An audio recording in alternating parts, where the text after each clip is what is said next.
Hello everyone, I am here in Vienna outside the Votive Church, Votive Kirche, as I believe it is in German. It's the 18th of July. Um, Yesterday was a very important anniversary, July 17th. This was the beginning of the end of the Ottoman hold on Eastern Europe with the second siege of Vienna. So I just arrived in Vienna there yesterday, so I thought the timing was quite remarkable. So it marks the end of a very interesting voyage for me from Istanbul all the way to Vienna. Um, and I've been trying to kind of get a sense of the effect of the Ottomans on the region. Um, as you will probably know from various posts, I've been in contact with an academic who has got a very large database of qiblas from a whole wide range of mosques. And that academic is, as you probably guess, AJ Juice.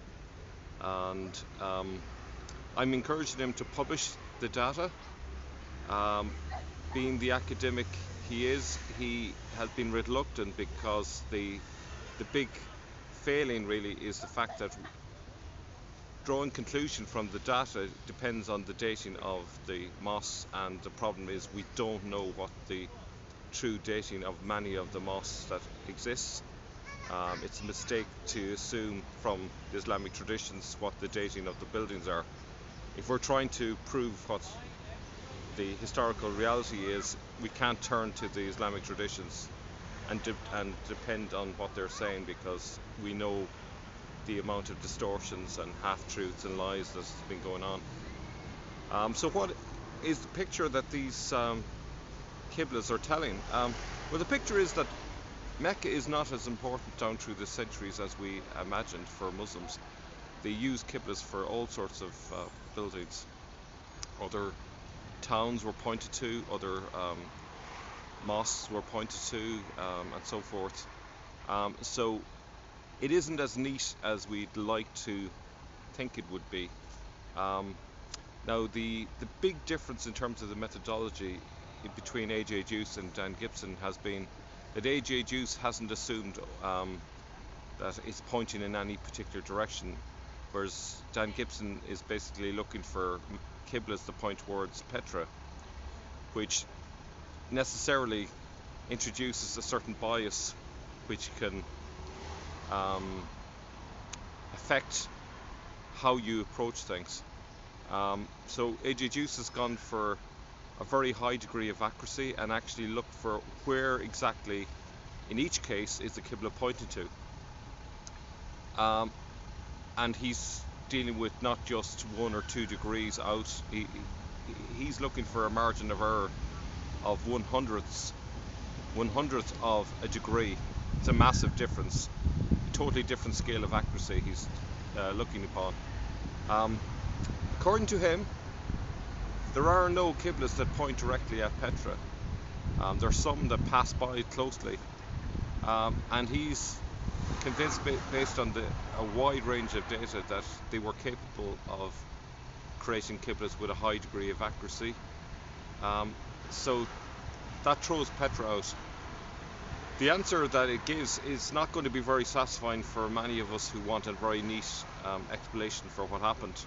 If people are looking for a location, one location, they're going to be sorely disappointed.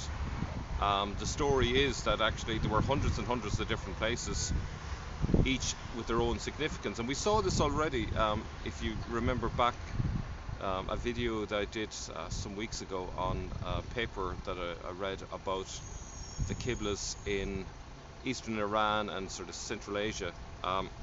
What we found there were that there were alternative places of pilgrimage, because a lot of people there just couldn't afford to or have the time to go to Mecca, so they created their own Meccas, their own local pilgrimage sites.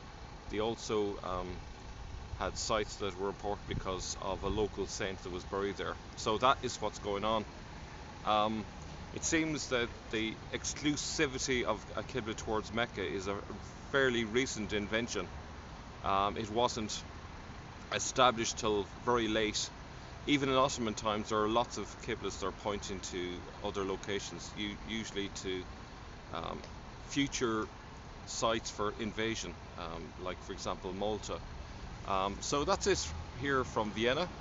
I'm now going to chill out and enjoy the rest of my holiday, but I hope you enjoyed the last few videos from the archives. There's another one coming up to do with Yehuda Nevo's inscriptions. That's coming up in August. So for now, here in Vienna, all the best. Bye.